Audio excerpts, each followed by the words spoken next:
तो महिलाएं राजनीति समझती है, महिलाएं राजनीति करती है। आप देखिएगा हमारे ज़िला परिषद का जो आज टीम है, पूरा जो हम लोग का परिवार है, उसमें महिलाएं हैं। 28 से 30 संख्या में महिलाएं हैं, वुमेन हैं। डिफरेंस देखा है ग्राफ में। मेरा फर्स्ट मंथ जब मैं राजनीति में आई तब, और मेरा लगभग 2 साल हो गया है अब, महिलाएं काफ़ी सशक्त हैं। करते हैं कि कैसे बेस्ट इंडस्ट्रीज हम लोग मधुबनी में लाए, कैसे बेस्ट लोगों को यहाँ से एम्प्लॉयमेंट दें। तो ओवर अ नाइट एक दिन का काज तो है नहीं कि हो जाएगा, थोड़ा सा समय लगेगा, बट मुझे लगता है कि राइट ट्रैक में है, चीज़ें हो जाएगी, कुछ सालों में हो जाएगी ये सारी चीज़ें। वापस इंडस्ट्री जो आप लोग के यहाँ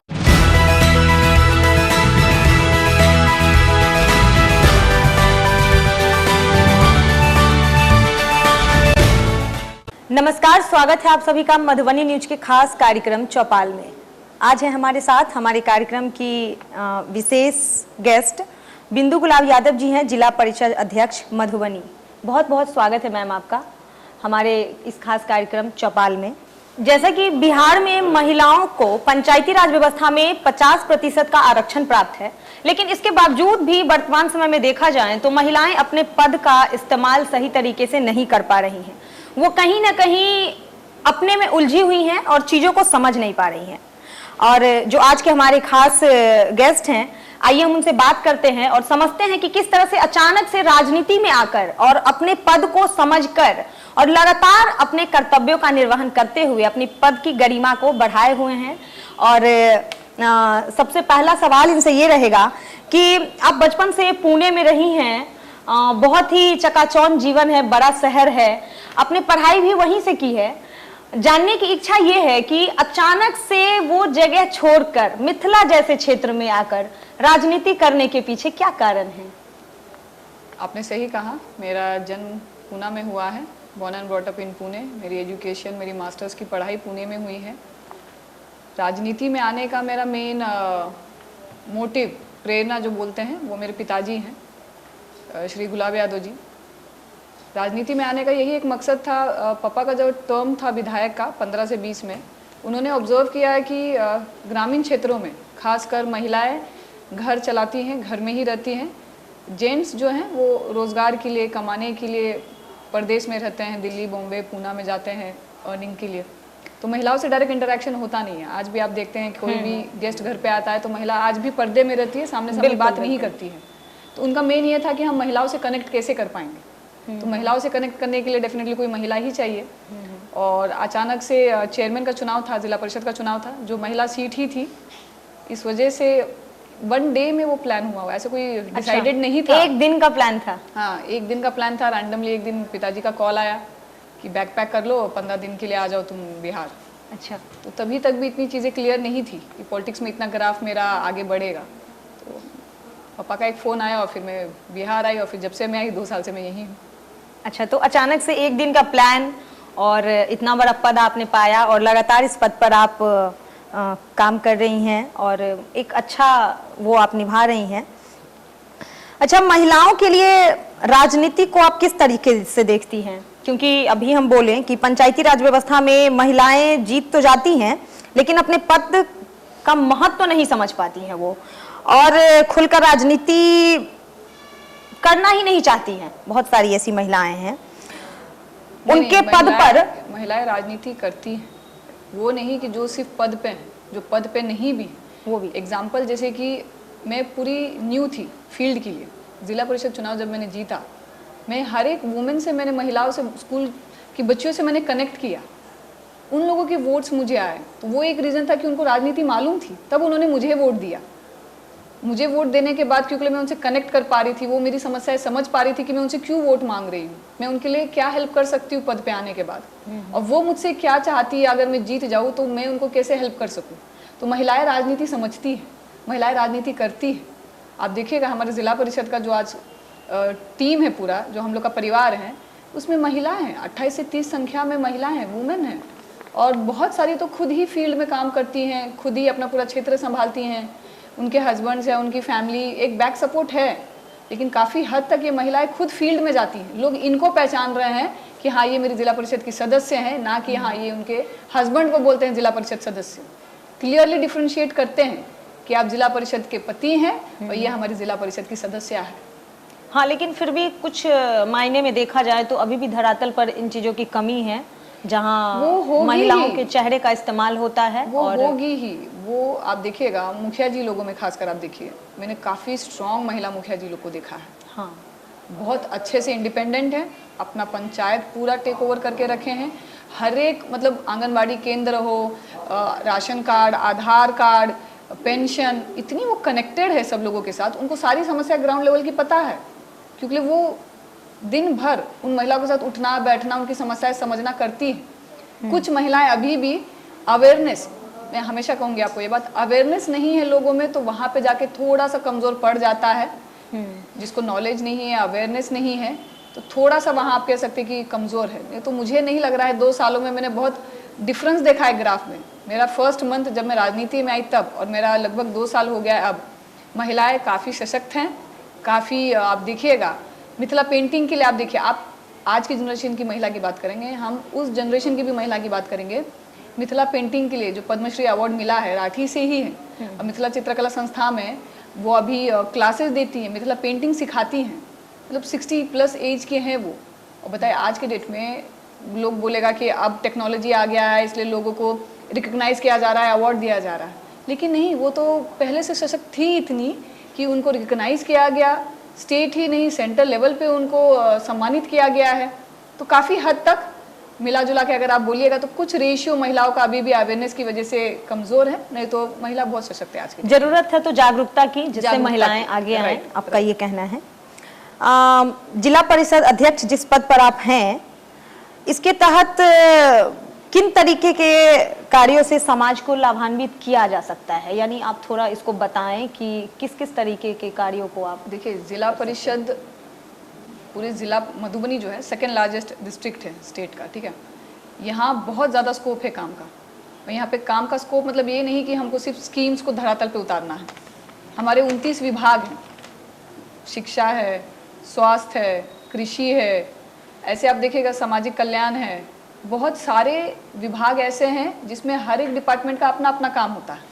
तो हम लोग बेसिकली स्कीम्स जो हम लोगों की हैं, जो ग्रामीणों को लाभुक करना है, एग्जाम्पल हम लोग यात्री शेड बना रहे हैं, एक तरीके का दलान कह सकते हैं आप, जहाँ पे धूप में बरसात में लोग बैठ सकते हैं। एक तरीके से आप देखिए हम लोग अभी घाट बना रहे हैं, छठ पावन मिथिलांचल आपको पता ही है कि कितना धूमधाम से मनाया जाता है। जितने भी हमको लगता है पोखर है, जितना भी घाट बना दीजिए उतना कम है, क्योंकि महिलाओं की संख्या जो छठ पूजा करती हैं वो दिन ब दिन बढ़ती ही जा रही है। तो छठ घाट का सबसे बेस्ट यूज़ वो होता है। सेकेंड बेस्ट यूज़ ये होता है, आप देखिएगा दुर्गा पूजा है, गणेश पूजा है, गणपति विसर्जन हो, माता का विसर्जन हो, घाट पे जाने के लिए आपको एक अच्छा खासा घाट रहेगा तभी जाके आप विसर्जन भी कर पाइएगा। तो वो सारे स्कीम्स हैं। और बेसिक जो आपकी जो भी हैं, सड़क है, नाले हैं, पुस्तकालय भवन है, तो ऐसे अनेक स्कीम्स हैं जो आप देखिएगा कि पक्का मजबूती वाला काम पूरे 56 पार्षद के क्षेत्र में हो रहा है। और वो मजबूती का काम आप देखिएगा सिर्फ ये 5 टर्म में नहीं, वो इतना कॉन्क्रीट और मजबूत काम हो रहा है कि 15 साल तक आप देखिएगा कि वो योजनाएं दिख रही है। बिल्कुल, बहुत सारे ऐसे कार्य हैं जिनसे समाज को लाभ मिल रहा है और आप लगातार इस तरह के कार्य को कर रही हैं। हालांकि अभी तो बहुत कम समय हुआ है आप आई हैं। मिथिला आपको कैसा लगता है? क्योंकि मैं इसलिए पूछ रही हूँ क्योंकि आप बचपन से यहाँ रही नहीं हैं और अचानक से राजनीति भूमिका के दौरान आप यहाँ आई हैं। साथ ही मिथिला में व्यापक पैमाने पर किस काम को करने की ज़रूरत है, आपको क्या लगता है? देखिए, मिथिला जैसे कहते हैं, मिथिला का भी मधुबनी, हाँ, स्वीट, बहुत मिठास है यहाँ पे। यहाँ पे रोज़गार अगर एक चीज़ आ जाए, एम्प्लॉयमेंट, क्योंकि मैंने देखा है यूथ में स्कोप बहुत ज़्यादा है। मैं खासकर जब फील्ड में जाती हूँ, मैं देखती हूँ क्रिकेट, खासकर जब मैं क्रिकेट देखती हूँ, बच्चों में बहुत टैलेंट है। प्लेटफॉर्म अगर उनको मिल जाता है वो बहुत अच्छा परफॉर्म कर सकते हैं। यूथ लोग जो पढ़े लिखे हैं, आप देखिएगा मिथिलांचल से ही लोग पढ़े हैं, मिथिला का बेटा है, मिथिला की बेटी है, लेकिन यहाँ पे रोज़गार नहीं है, आईटी सेक्टर नहीं है, कॉर्पोरेट वर्ल्ड नहीं है, तो वो लोग दूसरे शहर में जाके जॉब करते हैं। अगर इंडस्ट्रीज़ यहाँ पे आ जाए तो लोग घर में ही रोज़गार करेगा, घर में ही कमाएगा और परिवार से दूर भी नहीं रहेगा। तो मुझे लगता है रोज़गार एक थंब रूल अगर यहाँ पे फिट हो जाता है मधुबनी में, तो आप देखिएगा मास लेवल पे युवा यहाँ ही सेटल हो जाएंगे, यहाँ से वो लोग बाहर नहीं निकलेंगे।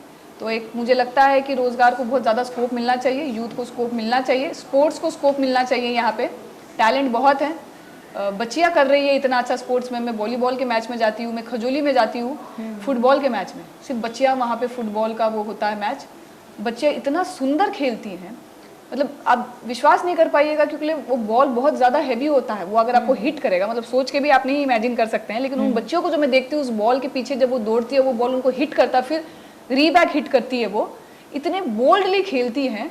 तो बहुत अच्छा लगता है देख के कि मधुबनी में भी ये सब चीज़ है। लेकिन बस यही है कि उनको थोड़ा सा पुश किया जाए तो मधुबनी काफ़ी पैमाने पे एक आदर्श जिला, जो मैं कहती हूँ ना हमेशा से, कि मधुबनी को होना चाहिए, मधुबनी को हम लोग मिल के करेंगे, वो हम लोग बना सकते हैं। एम्प्लॉयमेंट आ जाए, थोड़ा सा सिस्टम सुधर जाए स्पोर्ट्स का, एजुकेशन के लिए आप देखिएगा आजकल तो थोड़ा सा ज़्यादा मैं ऑक्यूपाइड रहती हूँ, नहीं तो 2-1 महीने पहले तक मैं हर एक ब्लॉक का दौरा करती थी, ब्लॉक रिव्यू करती थी, उस ब्लॉक में जो भी अस्पताल आते थे, अनुमंडल अस्पताल आते थे, उस हॉस्पिटल का रिव्यू करती थी।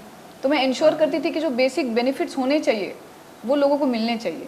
अब ब्लॉक पर रैंडमली चली गई, वहाँ पे कोई अगर बैठा है ग्रामीण, माताएं बहनें होती हैं, क्या समस्या है, क्यों रुके हैं, तो काफ़ी दिनों से वृद्धा पेंशन नहीं मिल रहा है, काफ़ी समय से हमारे को कार्ड नहीं बन पाया है, राशन कार्ड, राशन नहीं मिल रहा है, सही अमाउंट में राशन नहीं मिल रहा है। तो ये सारी चीज़ें धरातल पर जब हम घूमते हैं तो ऑटोमेटिकली पता चलती है। तो ये एक रीज़न है कि मुझे बड़ा अच्छा लगता है फील्ड में रहना, एक्टिव रहना। एक्टिव रहने से, धरातल पर रहने से लोगों से कनेक्ट कर पाती हूँ मैं, मुझे समस्याएं पता चलती हैं। तो मिथिलांचल में बहुत काम का स्कोप है, बहुत ज़्यादा यहाँ के लोग मीठे हैं और काफ़ी अच्छा लग रहा है मुझे यहाँ पे अपना राजनीति का एक फ्लो यहाँ पे। बहुत अच्छी बात है। जैसा कि सड़क, बिजली, पानी, गैस सिलेंडर, राशन, जो भी ये प्रॉपर जो ये एक समस्या है, इस चीज़ पे तो हर एक लीडर काम कर रहे हैं, हर एक नेता काम करते हैं, गली गली में सड़क बनाते हैं, नली जो भी है। लेकिन इन सारी चीज़ों में जो एक बेसिक चीज़ पीछे रह जा रही है वो है शिक्षा और स्वास्थ्य और करप्शन, भ्रष्टाचार। तो इन 3 चीज़ों को लेकर के आपका क्या कहना है, और आपके द्वारा कोई खास पहल इन चीज़ों पर, खास करके शिक्षा और स्वास्थ्य को लेके? देखिए, मैंने जैसे कि कहा एजुकेशन को लेके, मैं रैंडमली मेरी गाड़ी, मुझे अगर कोई स्कूल दिख जाता है, मैं मेरी गाड़ी वहाँ पे लेके बस चल जाती हूँ। टीचर्स प्रेजेंट है कि नहीं, किस रेशियो में टीचर्स है, उस रेशियो में बच्चे हैं कि नहीं, टीचर्स की अटेंडेंस क्या है, बच्चों को राइट वे का एजुकेशन मिल रहा है कि नहीं मिल रहा है। एक दिन मैं रैंडमली चल गई थी एक स्कूल में, वो टीचर नहीं था, पियून था जो बच्चों को पढ़ा रहा था। अच्छा। तो वो हम लोग ऑब्वियसली फील्ड पे जाते हैं तो पता चला नहीं, टीचर छुट्टी पे थी, इसलिए उन्होंने पढ़ाया। फिर एक स्कूल में गए तो पता चला कि 6 स्टैंडर्ड का बच्चा जाके बैठ गया है 8 स्टैंडर्ड के क्लास में। तो मैंने बोला आप तो 6th में हैं, सीक्वेंस आइएगा 8 में, आप आ ही जाएगा, 8 में क्यों आके बैठे हैं। तो ये चीज़ें मॉनिटर नहीं हो रही है स्कूल में, तो हेडमास्टर सब ये सब मॉनिटर नहीं करते हैं। ये हुआ कि आप अचानक से पहुंच गई, ऐसा कोई प्लान जो कोई सप्ताह में हम एक दिन विजिट करें अस्पताल को, स्कूल को? डेफिनेटली हम करते थे, पहले करते थे, अभी तो थोड़ा सा ज़्यादा जिला परिषद का भी ऑफिशियल वर्क, मेरा ऑफिस का टाइम थोड़ा सा ये हो गया है, ज़्यादा कंज्यूम होने लग गया है। हम हफ्ते में एक दिन फील्ड के लिए डेडिकेटेडली, एक हॉस्पिटल हो, एक स्कूल हो, एक ब्लॉक हो, इसका रिव्यू में हम जाते ही थे। मुझे लगता है 2100 ब्लॉक में से मैंने नियरली 11 ब्लॉक का ये सर्वे किया है, मतलब इसको मैंने कंडक्ट किया है जाके फिजिकल विजिट करके। बट आप मानती हैं कि यहाँ पे शिक्षा और स्वास्थ्य का स्थिति जो है वो बहुत नीचे गिरा हुआ है, नीचे नहीं गिरा, कह सुधार की आवश्यकता है, थोड़ा सा कमजोर आप कह सकती हो। मैंने बहुत डिफरेंस देखा है।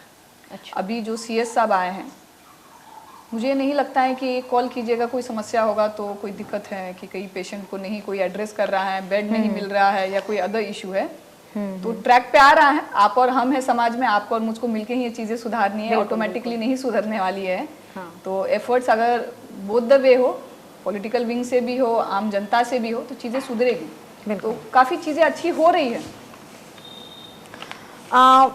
मिथिला में बहुत दिनों से जो कुछ उद्योग क्षेत्र उद्योग है, चीनी मिल, पेपर मिल, जूट मिल, जिस पर बहुत बार बहुत सारा आवाज उठता है, बंद पड़ा हुआ है, जहां से हजारों लोगों को रोजगार मिल सकता है।